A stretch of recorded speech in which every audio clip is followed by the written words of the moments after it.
Hello and welcome back to another video. I'm sorry it's been a few months since I made a video. My wife and I and my kids have been very busy. As you can see, we're in our new house. It's finally been finished and I will make a video about that into the future. But today I want to talk about CSA cases in the state of Pennsylvania, the state that I have lived almost my entire life since I was a baby in. We should go back to 2015 briefly. A lot of you who know my story know about my wife waking up first. She pioneered for 18 years. In the summer of 2015, she started researching Jehovah's Witnesses. She came across a lot of stuff that was troubling. We had many fights over about a 6-month period until I woke up. But then around August, September, I think it was the end of summer, beginning of fall, I don't remember exactly, the ARC got into high gear. Jeffrey Jackson was in Australia. Mark O'Donnell alerted, Angus Stewart about his being there. Then he was subpoenaed. He testified. My wife showed him videos of him. We got into another fight about that because, I was still brainwashed at the time. I defended, Brother Jackson and the Watchtower of the Cult. In 2015, my wife kept asking me, how come elders don't go to mandatory CSA case training every year like teachers, nurses have to do? Why don't Jehovah's Witness elders have to do it? And again, I defended Watchtower because I was brainwashed. So we know that the ARC was probably the last straw of my wife waking up. By November of 2015, she stopped going to meetings. She never went back again. It took me about another 4 months until the end of February until I woke up. So ever since then, as Jehovah's Witnesses, we've been asking for an ARC-typed investigation in the United States, and it hasn't happened. There has never been an investigation like what Australia did in America. Now, why is that? Well, for instance, let's say a Jehovah's Witness does get called by the police. It does happen.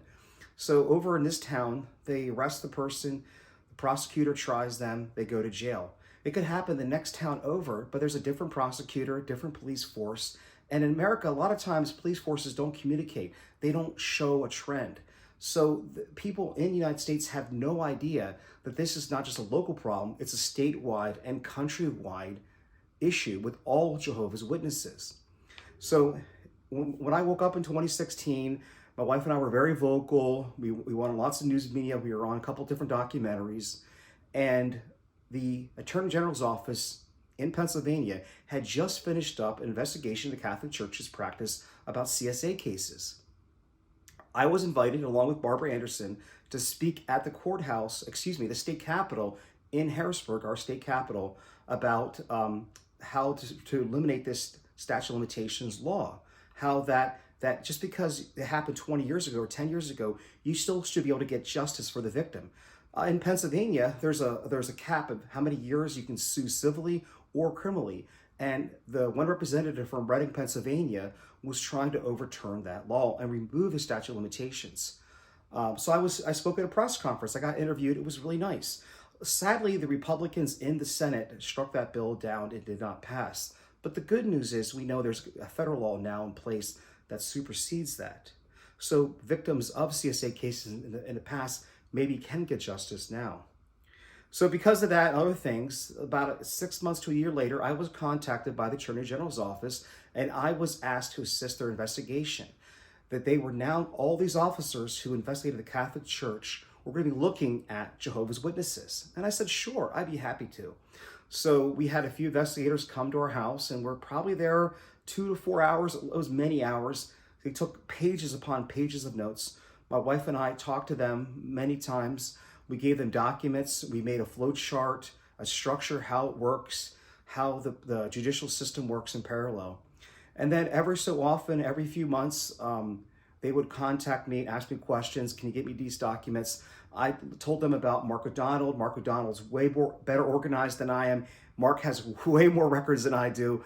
Mark is on top of his game. So they drove down to Baltimore and they talked to Mark many days too. Mark assisted. And through XJW elder group meetups I've put other ex-elders in touch with for other states in touch with the Attorney General's office. So I've been working off and on. Now, Mark and I got called to testify in an investigation in a courtroom a few years ago. I was not allowed to talk about it at the time. And so I was able to tell my story, this has been going on in the background for many years. Now, the pandemic did slow the work down, but it did speed up in the past few months. Their investigation is wrapping up. It's not finished, but they have enough evidence to get warrants for arrest and subpoena documents. And now we're in the next stage. Now, Josh Shapiro, our current governor of Pennsylvania, was our attorney general. So he was the one leading, his office was leading this investigation. Right before the election last year, in about October, about maybe 2 weeks before the election, they released a press statement that they arrested 4 Jehovah's Witness men who were from Pennsylvania. 2 were still living in the state, 2 had moved out of the state, for child abuse that happened in Pennsylvania. The sad thing is that one of those 4 men took his own life before the police could arrest him, but he barricaded the door. So his guilt was probably obvious that he was a predator. So I know that Josh did that to help his election chances because it was a tight election. I have no problem with that. I don't care. He did something good. I personally voted for him, and I'll vote for him again. So now we have an acting attorney general, but she did not stop the investigation. It's still ongoing. And just a few weeks ago, they arrested 5 more people. 1 fled to Puerto Rico, but he was, arrested in Puerto Rico because it's still part of the United States. So is the investigation over? No. Many more people are going to be arrested in the future. But the investigation has stepped into the next phase. And the next phase is that now every elder is liable for criminal or misdemeanor charges because they got a judge to sign off on a warrant to subpoena every single document in every single Kingdom Hall in Pennsylvania. So any CSA cases, any child pornography cases going back to 1987, elders cannot touch, move, alter, or destroy those documents or they will face criminal penalties. Watchtower has just hired the same law firm that represented the Catholic Church during their investigation in the child sexual abuse cases. So what does that tell you? Well, if you have nothing to hide, you don't need to hire lawyers, and they are so worried that the elders who most of us know as Jehovah's Witnesses, we were taught that we know more better than engineers, doctors, lawyers. We're smarter than them because we have pure education. So I really think they're worried that some elder is going to say something stupid and make themselves in trouble. So every elder has to go to mandatory, probably a Zoom meeting with that law firm out of Philadelphia to how to handle this case. So what I've heard so far is just 20 counties out of the 67 have been subpoenaed, but all 67 counties are going to be subpoenaed in the future. So if I was a mentally out physically in elder, I'd be worried because, again, if they find evidence that there was a child abuser in your congregation and you did nothing about it and somebody else got hurt, you could be facing penalties too. Maybe not jail time, maybe a fine, but you would be on your permanent record. I don't know how they're going to progress from there. They haven't told me about that yet. For instance, in my daughter's case, the man who hurt my daughter had done that to another congregation, came to my hall. I was not an elder yet, but the elders knew about it. Then they moved to Delaware and did it again. That's happened time after time after time. And those elders are responsible. So then the question is, we know why it's important, but what can all of us do to make this even better? Help is even great. Well, again, if you live in a different state, different country, the Pennsylvania Attorney General's office has no power in Utah or California or New York, but you can help right now. If you're a victim of CSA and you've never told your story, tell your story. Contact local media, contact your newspaper, your local channel, call your Attorney General's office, call your local district attorney's office, and ask for them to investigate Jehovah's Witnesses.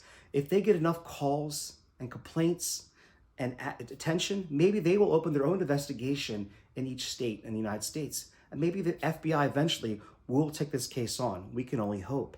So this is a dark day for all Jehovah's Witnesses in Pennsylvania.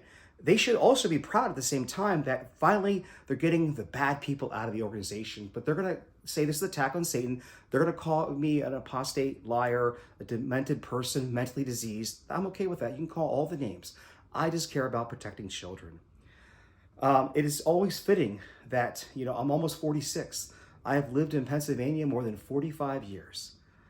This is the state where the cult started. This is where the cult got its footing. And this might be the state that takes the cult down. We'll have to see. Time will only tell.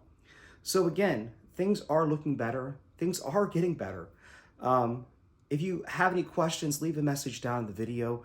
If you want to talk to me directly, you can follow me on Twitter. I'm at Martin Hawk on Twitter, or XElder on Reddit. You can send me a message there. If you want to talk to the Pennsylvania investigators, even if you don't live in this state, send me a message. I'll be happy to send you to the contact information.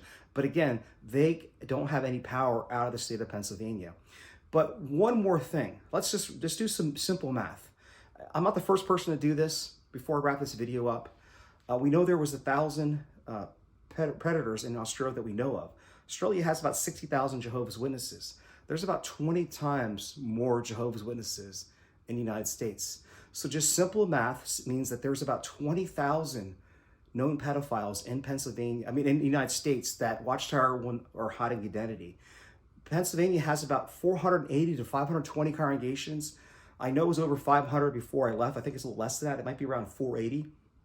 So there's probably anywhere from 600 to 1,000 pedophiles just in Pennsylvania alone, because Pennsylvania has about 50,000 Jehovah's Witnesses.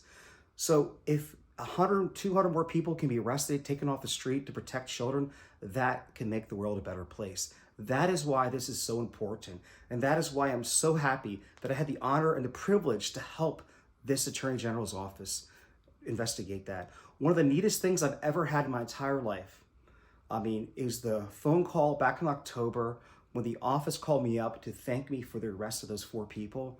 That was one of the nicest things that's ever happened to me. And now they didn't call me a few weeks ago. That's okay. I'll give that pass. So maybe my investigation didn't help in those arrests. It's okay.